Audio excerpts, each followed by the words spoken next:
Yes, ku Progen Media atematu obutabeeramu na nsonyi yadde omukyala atwala Uganda Human Rights Commission Wangadya ate ekyaddaaki yavuddeyo ate n'akakiiko ke ne batandika okwodeminga omukulu oba comrade owa Nuupu amanyiddwa nga Sanya atematu eyavuddeyo mu kooti ey'amagye n'aba nga ayina ebigambo bye yalangidde abakulu mu magye eby'okubavunaana atematu okuwagira Kyagulanyi Ssentamu ate nga ebyo bitadde ku bbali n'okuba nga basiiba babazunza mu kooti buli lukya naye ng'ate mwattu tebabasalira musango. Yavuddeyo omuvubuka ono ebigambo nabikuwa mu bukambwe obw'ekitalo n'alagira ddala kooti nti ye talina kyatidde kyonna kye baagala omukola bakimukole era twabirabye oluvannyuma olw'okumuggyaawo mwattu bamutute mu solitary ate mwattu abeereyo yekka mwaka akasenge mu nzikiza nga teri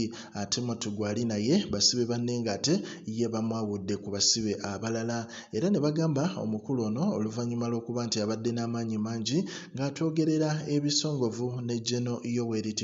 Museveni katumumme emmere ate ajja kulyanga omulundi gumu mu nnaku 3 ebyo byonna omukyalo ono atwala akakiiko aka Human Rights Commission mu ggwanga erya Uganda era nga ffenna tumanyi nti yalondebwa tibwabulwa era mu mbeera eyo omukyalo ono mu kifo ky'ogezaako okuteekawo embeera eraga nti abantu nga bano beetaaga ate obwenkanya n'okuba nga tebavayoletinga oba tebatyoboola ddembe lyabwe lya buntu wabula ye yavuddeyo buvi n'agamba nti omwami oyo yabadde ne misconduct oba yeeyisizza bubi nnyo mu kooti era yalagidde ddala nti talina mpisa era mu mbeera eyo n'agamba abantu ng'abo beetaagira ddala obeera mu kkomera naye nga ebigambo abyogera gwe balonda okulwanirira eddembe ly'obuntu mu ggwanga erya Uganda mwattu ne weebuuza institution za Uganda ate mwattu zaddawa ezaali ku mazima naye nga ensonga eba y'amawulire n'agamba Haji Mukisa mwettanire ajja kuba akolako